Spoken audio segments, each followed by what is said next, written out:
एक कहानी आती है, सतयुग के समय की है। उस समय महाराज ऋषभदेव थे। उन्होंने अपना राज्य अपने दोनों पुत्रों भरत और बाहुबली में बांट दिया था ताकि उनके जाने के बाद कोई कलह न मचे। भरत ज्येष्ठ थे और बाहुबली छोटे थे, जबकि बाहुबली भक्तिमान और संतोष प्रिय थे और भरत के मन में चक्रवर्ती सम्राट बनने की इच्छा थी। अपने पराक्रम और शक्तिशाली सेना के बल पर भरत ने एक एक करके सभी राज्यों को अपने वश में कर लिया था। दिग्विजयी बनने के लिए बस अब केवल एक राज्य शेष रह गया था जिस पर उनको विजय प्राप्त करनी थी, और वह था उनके छोटे भाई बाहुबली का राज्य। यदि सम्राट भरत अपने छोटे भाई बाहुबली को बुलाकर कहते कि चूंकि उन्होंने सभी राज्यों पर विजय प्राप्त कर ली थी, अतः वे चक्रवर्ती सम्राट हैं और इस उपलक्ष्य में उनका विचार एक महान यज्ञ करने का है, तो बाहुबली को शायद कोई आपत्ति ना होती, क्योंकि वे अपने बड़े भाई भरत का बहुत आदर करते थे। परंतु हुआ कि विजय के मध्य में आकर भरत ने दूत द्वारा बाहुबली को संदेश भिजवा दिया कि या तो मेरी अधीनता स्वीकार कर लो या युद्ध के लिए तैयार हो जाओ।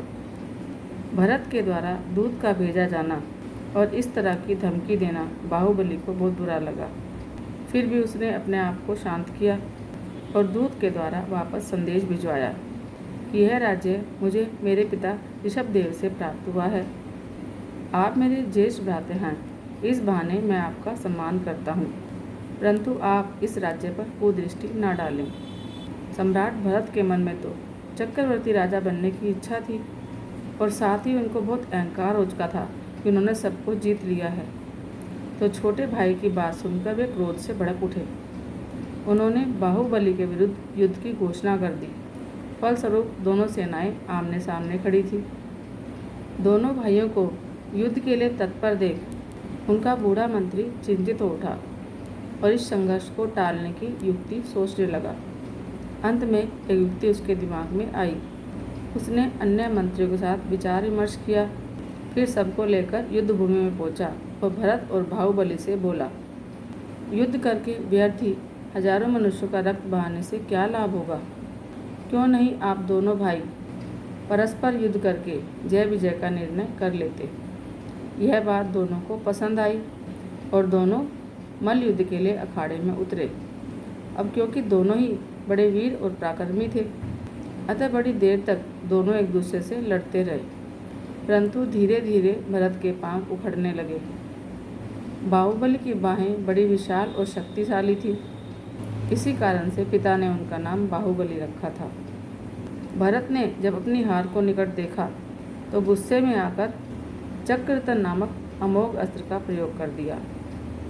यह उनके पिता ने उनको दिया था, परंतु यह अस्त्र परिवार के लोगों पर असर नहीं करता था और भरत क्रोध में यह बात भूल गए थे।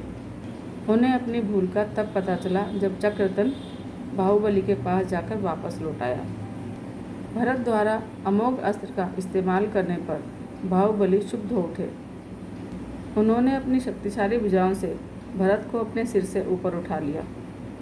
अब वे अपनी पूरी शक्ति से उनको धरती पर फेंकने ही वाले थे कि उनका विवेक जाग गया। उन्होंने धीरे धीरे अपने बड़े भाई भरत को धरती पर खड़ा किया और बोले, धिक्कार है धरती के उस छोटे से टुकड़े पर जिसके लिए आप अपने छोटे भाई को और मैं अपने बड़े भाई को मारने को तैयार हो गया। क्या यह पृथ्वी, यह राज्य अधिकार, यह धन वैभव परलोक में मेरे साथ जाएगा? संभालिए यह राज्य। मुझे ऐसा राज्य और वैभव नहीं चाहिए जिसके लोभ में अंधा होकर मनुष्य अपना विवेक विचार खो बैठता है और कुछ भी करने के लिए तत्पर हो जाता है। बाहुबली ने केवल राज्य का ही नहीं, संसार का भी त्याग कर दिया और सद्गुरु की शरण में जाकर उनसे दीक्षा लेकर भक्ति मार्ग पर चल पड़े। किंतु ऐसा विवेक क्या प्रत्येक व्यक्ति को होता है? कदापि नहीं। ऐसा विवेक तो प्रभु की असीम कृपा से और अपने पूर्व जन्म के अच्छे संस्कारों से किसी विरले सौभाग्यशाली मनुष्य को मिलता है। अन्यथा संसार के लोग तो धन, जमीन, जायदाद के लिए रिश्तों का खून करने तक से नहीं हिचकिचाते। समाचार पत्रों में प्राय ऐसे समाचार सुनने को मिलते ही रहते हैं कि संपत्ति पर अधिकार करने के मामले में भाई भाई में झगड़ा हो गया, भाई ने भाई को मार दिया। धन संपत्ति के लोग प्राय इस बात को भूल जाते हैं कि हम इस संसार में कुछ दिनों के मेहमान हैं। काल के झपट्टा मारते ही सब कुछ पराया हो जाएगा और यहाँ से जाते समय कुछ भी साथ नहीं जाएगा।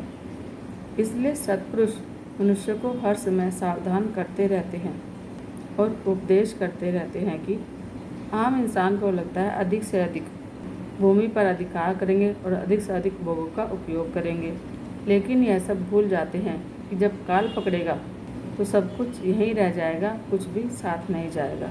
सत्पुरुष बताते हैं कि सभी यहाँ से जाते ही दिखाई देते हैं। काल की तेज धारा दिन रात चल रही है, इसलिए समझदारी इसी में है कि अभी से जाग जाओ।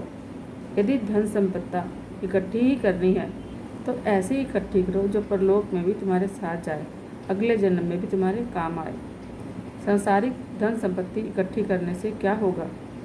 क्योंकि सांसारिक धन संपत्ति इकट्ठी को किसी को हमने साथ ले जाते नहीं देखा। वह धन कौन सा है जो साथ में जाता है और परलोक में भी आपके काम आता है? वह है प्रभु का नाम और प्रभु की भक्ति और हमारे अच्छे कर्म। यही हमारे साथ लोक और परलोक में काम आते हैं।